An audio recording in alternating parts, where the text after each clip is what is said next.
Welcome to Bleav in Chargers, everybody. I'm Born in Azari alongside Lorenzo Neal, and we are entering the second half of the 2022-2023 campaign. Lo Neal, how's it going, man? How's it going? It's going great, brother. It's going great. I'm excited. It's a little chilly in the morning. I don't have went out, got a little morning run, a little brisk out here in the Northern California. So down in the 40s and 50s this morning, a little ice on the windows. So, bro, just coming in from a morning workout and getting ready to go work, but I'm doing great. Lo, it's not even 50s in NorCal. It's 40s in SoCal right now, Lo Neal. I'm looking at the weather app. It's 44 degrees at times when it's night. I'm coming down in the morning with 3 jackets on. It is so cold. I don't remember, seriously, I don't remember a winter like this in a long time in California. And I'm sure all of our East Coast friends are laughing at us, but I'm telling you, it's chillier than usual, right? Oh yeah, but I love the cold. I'm tired of the heat. We need the rain. We're getting a lot of rain, which we needed. The farmers here in the Central Valley, baby, we feed 80% of the world, baby, from the Central Valley. Come on, we do over $75 billion a year in ag, so we With a need the B, rain with a with the B. B, baby, with the B. So you know what's up, baby. You know what's up. So weather's great, getting a lot of good rain, but I'm telling you, this is that football weather for me. I used to love this time of the year. Autumn, fall comes, and it's like, okay, here we go. The temperature starts to change. You go out, you breathe that cold air, you walk out, and just something about it, man. By 5 or 6, it's starting to chill. The sun starts to go down. I used to love it because you're sweating in your pads, or you're sweating, you're hot, and all of a sudden that cold chill comes. You're like, man, this is football weather, man. So I love this type of weather. I love this type of the year, and I can't wait for Sunday night under the lights because I'm telling you, it's going to be a barn burner. It's going to be a barn burner. Chargers, Niners, Levi, Sunday night football. It can't get better than that. Before we get into that, everybody, I want to spend a few minutes because we haven't talked about the Chargers' big victory in Atlanta. And listen, the Chargers were slightly favored in that game, 3-point favorites. But that thing, as just like every Charger game always goes, came down to the wire. And Lorenzo and I, we've been a little critique about this Charger team so far this year.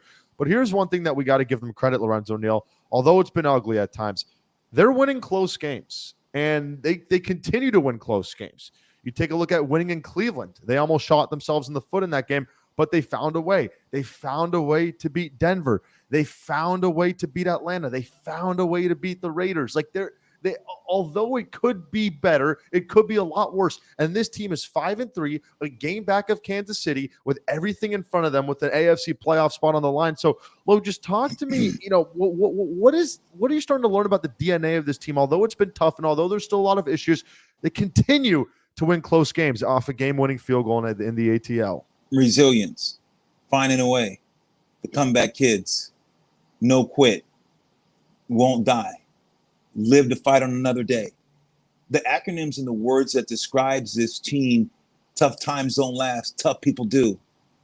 The way that they come from behind, in the manner in which they play, the sloppiness, the inconsistency, the team that you look and say can't move the ball, can't run the ball, put the ball on the ground, no consistency, no rhythm, and all they do is win. Win, win, win, win, win, no matter what. They find a way in the midst of the storm to ride the storm and ride the wave, and at the end, when the wave starts to die, they start to excel. They start to ride their own wave. They start to hit you with the barrage of punches. They're like a fighter that in the later rounds, the money rounds, they're like Floyd Mayweather.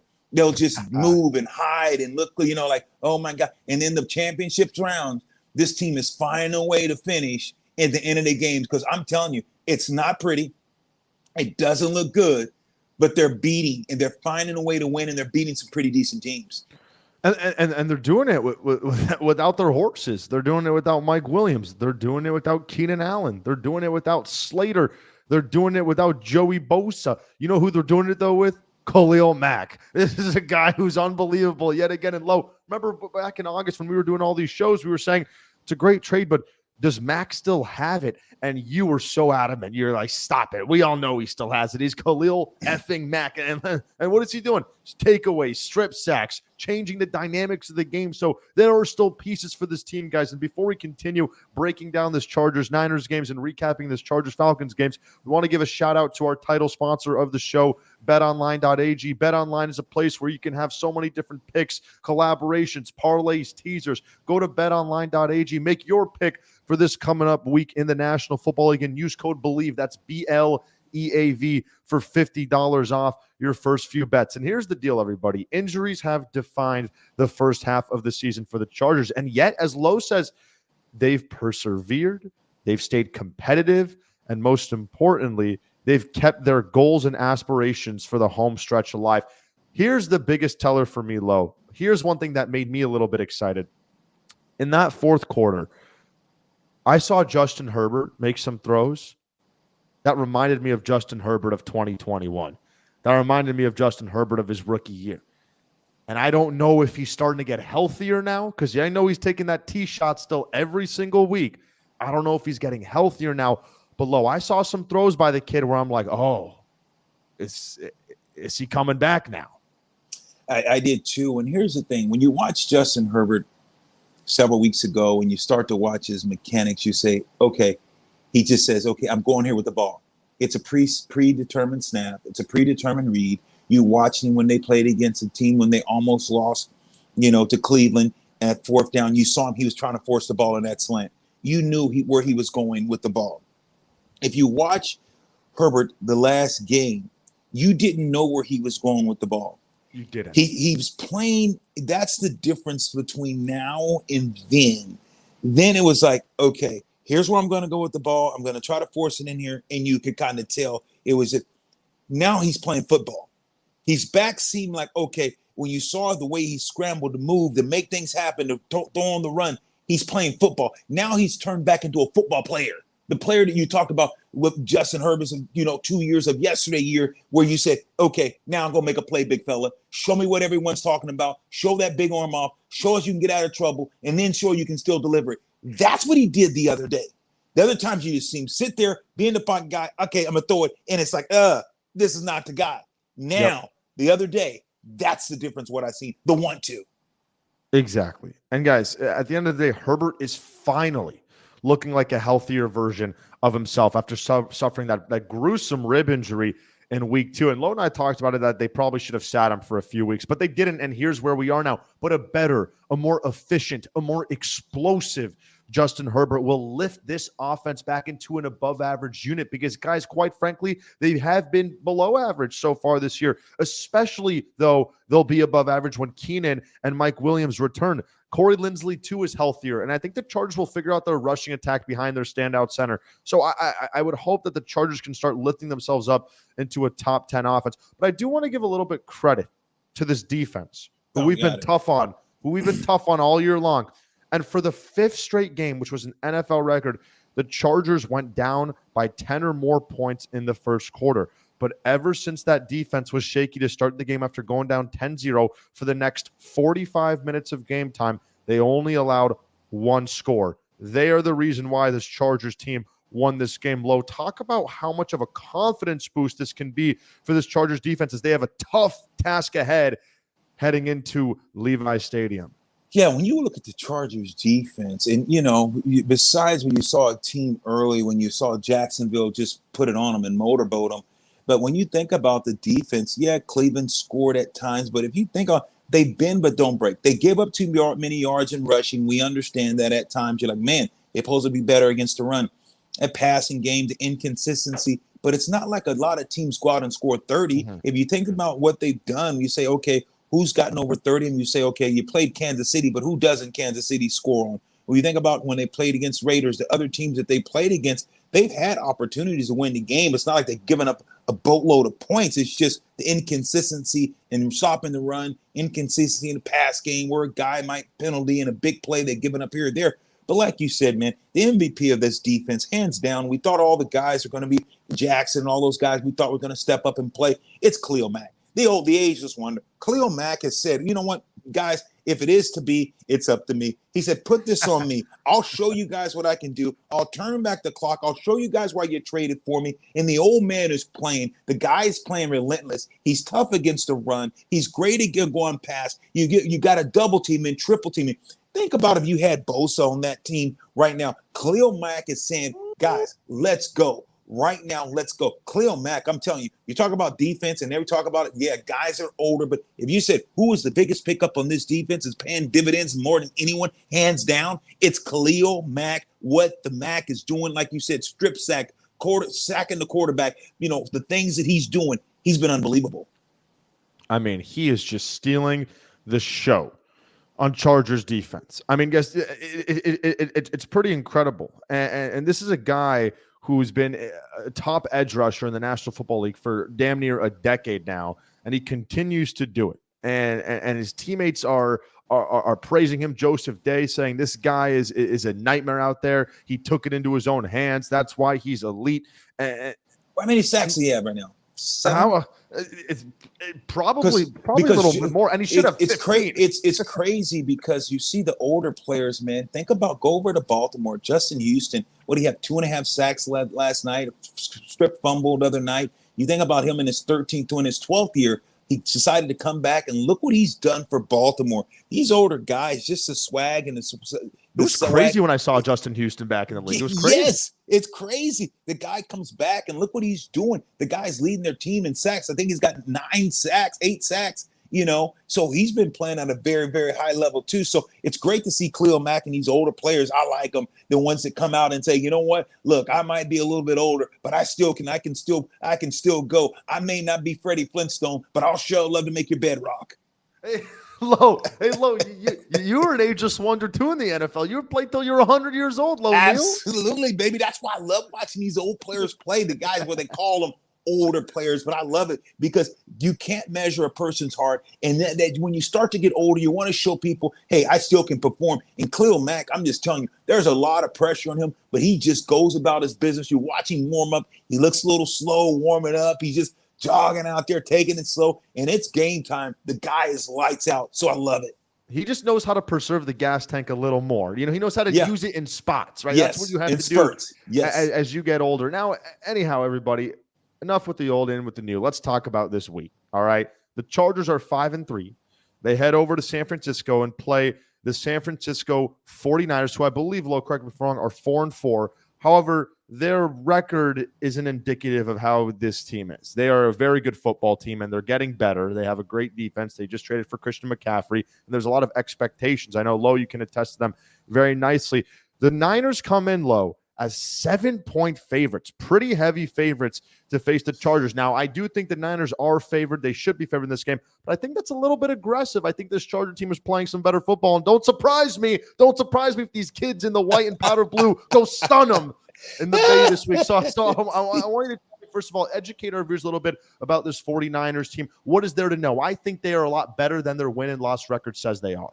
Yeah, I think a big thing for the 49ers is I think this bye week. Having this bye, you look at Cal Juszczyk, broke his finger, was out, didn't play last week, 2 weeks ago against the Rams. Deebo Samuels didn't play 2 weeks ago against the Rams. The Rams are not a good team. You know that. They're an okay team, but they're not a good team. They can't run the ball. They can't protect the quarterback. When you're a Rams team right now, they're in trouble because they just don't have it done.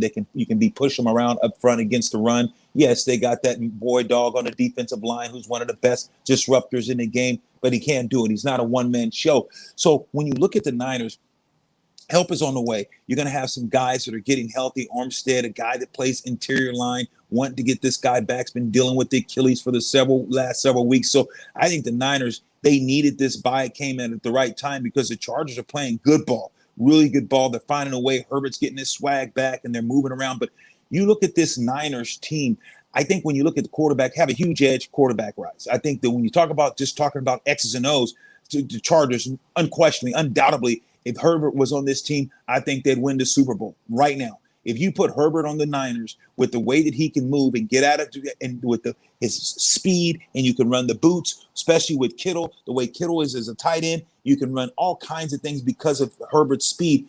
Kittle, if Herbert was on this Niner team, without a doubt, they'll be favored to win the Super Bowl. So, but they don't. So what do? The Niners play good defense. They're a team that's going to get after you. And they're going to be what they're going to try to do to the Chargers to put them in third and long. And then you got a guy, the Bosa brothers. Now you have Nicky Bosa on the Niners, who is a nightmare, who can absolutely wreak havoc, no different than Khalil Mack. So you got two premier edge rushers that are going to be on display this week, and it's going to be unbelievable. So the Niners, that's what they're going to do. They're going to try to say, let's make the Chargers one-dimensional, but let's put them in third and long and see if Herbert can hold the ball, and we think we can get to him. That's going to be their game plan defensively. It's going to be interesting. And for the Chargers on their side of the ball, here's the deal. Keenan Allen is not expected to practice again today. Staley said he's day-to-day. Wasn't this guy day-to-day in week 2 of the season? It's been almost 2 months for Keenan Allen. The team's just been very weird about Keenan's injury. And I don't know if you remember, they brought him in that Seattle game for the first half, and then they took him out in the second half because he wasn't ready to go. So the way this Keenan injury has been handled is very concerning, because I think the Chargers need Keenan Allen. Justin Herbert's a different quarterback when he has Keenan Allen to play on the field. So it's going to be interesting to see what happens with Keenan, because listen, it's going to be very difficult for this Charger team to go to San Francisco and win with Josh Palmer and Gerald Everett, right? Mike Williams isn't going to be playing for another 3-4 weeks or so. They need a star in that receiving core to kind of lift some of the air out of Justin Herbert. And now, don't get me wrong, Austin Eckler is as good as advertised. And this is a guy who just continues to get it done year in and year out. And there's actually some similarities with Eckler and McCaffrey. They're both weapons in the backfield when it comes to pass catching, and they both do their things in the red zone. So I think that's going to be a really interesting and fun matchup. At the end of the day, there's 2 keys for the Chargers. Number 1, can you stop the run? And they haven't proven that they can do that this year, because the Niners like to just slowly kill you, just bleed you down, bleed you out, run the ball, pound it down your throats, bubble screens to Debo, do these kind of things. Own the time of possession. They want to win a scrappy game, 17-13. That's kind of the Niners brand of football. Correct me if I'm wrong. And for the Chargers, another key for them is, can they get the air game going? Can they get some consistency? Can they get some momentum in the passing game? Can Justin Herbert roll outside of the pocket and get some deep bombs, find some deep threats, and get a consistency going? So those are 2 keys for the Chargers. But here's the deal now. Like, it's now or never. It's officially the second half of the season. Every win is important, and there's some good teams in the AFC who are going to be fighting for wild card spots. You guys know the Jets, they're 6-3. They just defeated the Buffalo Bills. What a crazy story there, huh, Lo? Robert Saleh, former Niners D coordinator. Yes. He is the truth, huh? Yes, he is. He's got them Jets, Jets playing out, lights out. I just think when you think about this matchup, I think defensively, games are won and lost in the trenches. And I think defensively, when you look at the Niners with the way they're starting to play football and getting some guys back on defense, it's going to be tough. It's going to be a tough out for the Chargers. The Chargers are going to have to win on first and second down. I'm telling you right that, Warner. If they don't win on first and second down and you're in third and long, you're going to have a long day, because now you're going to ask Herbert to hold the ball and hold it for 4 seconds. And I just don't think they can hold up to this Niners pass rush. That's the biggest key to me. Can the Niners establish some type of run? Can they win on first and second down? That means quick passes, bubble screens, and take a page out of the Niners book to stay ahead of the sticks. You have to, because you don't want to be in third and long. You want to be in third and 2-3 if you're the Chargers playing against a defense like this, because these are guys who are going to hunt. They're coming off a bye week. You guys the Chargers just went to Atlanta, had to find a way to win. They traveled. So now you're talking about a fresher team. So you better win on first and second down. And Trent Williams is still one of the premier tackles in this league. And if you line up Khalil Mack, I would not put Khalil Mack on that side. I'm like, Khalil, I'm putting him against, the opposite tackle, because I want to be able to because he has struggled. The Niners right tackle has struggled, getting a little, older, been injured, a lot of injuries. So if I'm the Chargers, I'm not putting Khalil Mack a lot to Trent's side. And look for Trent, though. He's a road grader. They're going to try to run the ball. They're going to try to run the ball and try to collapse that side of the line. So it's going to be an interesting matchup as far as stopping the run and how they're going to use Khalil Mack. There's a lot of interesting matchups. I think another one is Asante Samuel versus Debo. Asante's kind of been a guy who's, they've asked him now with J.C. Jackson's injury problems, Michael Davis's lack of production. Asante Samuel just has had to have become the number 1 man-to-man corner on this team. And he's a second-year guy at Florida State. And he's going to have his hands full and some with Deebo Samuel. The guy has about 5 catches a game, about for 60 yards. He has 2 tuds on the season. And Deebo will be the first to tell Lowe, like, he still is not even quite there yet, right? And Deebo is still getting better and better. He's getting healthier and healthier, because we all remember, guys, Deebo Samuel was one of the most valuable, if not the most valuable player in the league last year. This is a guy who was running the ball 15 times a game. This is a guy who was catching the ball 7 times a game. He was taking shots left and right and just carrying this Niners offense, right? So this is going to be a guy now who's having his first game with CMC. So now you got McCaffrey and Deebo playing their first game together, I Bleav. And that's weapons now for the Niners. And the Niners we're needing those weapons. And I think that's why it's so imperative for the Chargers to get Keenan back. Because without Keenan Allen, the Niners truly only need to worry about Austin Eckler. You know, they can shade a safety there if he's rolling out in the backfield, because although Josh Palmer is an emerging receiver, he doesn't command the respect as Keenan Allen does. Now, let's assume Keenan doesn't play. We got to talk about Josh Palmer, who was awesome last week for the Chargers. He had, I think, over 7 catches. He had over 100 yards receiving. This is a guy where the Chargers needed him to step up in their absence. Do the Chargers have a shot here, Lo, if Keenan doesn't play? They do. I mean, the Chargers, you've seen the way they played Atlanta. Atlanta just actually slapped the Niners around. The Chargers, say what you want, Atlanta was too physical, ran the ball down the Niners' throat. The Chargers went on the road and found a way to win. The Niners, they did something Niners couldn't do. I think the Niners, though, they're getting healthy, and I think they're going to put 8 guys in the box. Put 8 guys in the box and dare them to beat us on the side. Single safety high. Here the Niners says, look, let's put single safety high. Let's play, another guy in the box. Let's shut down Eckler and let's let somebody else beat us. Let's see if they're going to do it. Can they win without having Keenan and those guys at receivers? So I think that's a lot what the Niners are going to do. And then you look at the Niners offensively. I know you're talking about, Deebo, but you forgot Ayuk, man. Brandon Ayuk is really coming into his own. The guy is he's a possession receiver. He runs great routes. He can stretch the field. And then, hey, diddle, Kittle down the middle. You got arguably one of the best tight ends in the league. If besides Kelsey, when you think about Kittle, what he brings to the table, he's too fast for a linebacker. He's too physical for a safety on him. So you're talking about dealing with another dimension. So when you just look at this matchup on paper, I can see why the bookmakers make this at 7. I give the Chargers a fighting chance, because when you have a Herbert, a quarterback like that, and they can get off to a fast start, they're in any ball game, because he can throw you back into a ball game, even if he's down by double digits, we saw. But can they keep this game close? Are they going to be able to get off this bus and they're going to be able to roll? Because if you start slow, I'm telling you, the Niners are starting to take more chances, because what they went out and got by making that trade to go get a running back that's a top 3 running backs and probably arguably the best receiving running back. He's one of the top receiving running backs too. And, so with McCaffrey, so he brings another dimension to this Niners offense, and the Niners offense is getting a lot healthier. And here's another thing, right? Like, think about this Niners team, right?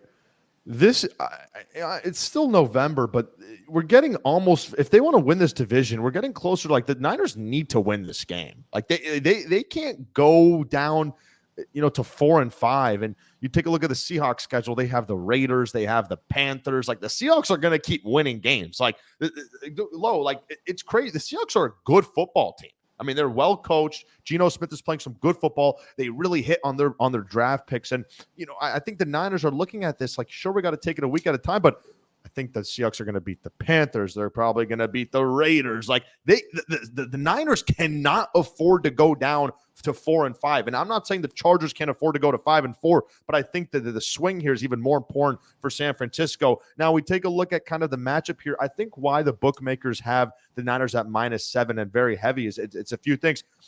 Not only the Niners are coming off a bye week, not only they're getting healthier, but this is just a nightmare matchup for the Chargers, because the Niners, they have dangerous weapons on the offense side of the ball. And where do the Chargers struggle the most? They struggle the most in the running game. They struggle the most in the short passing game. That's the Chargers' weakness. They rank dead last in yards per carry in the National Football League. And if the Falcons were able to drive down the field with the run, you're telling me the 49ers won't be able to? I think that's why there's a lot of aggression in that line.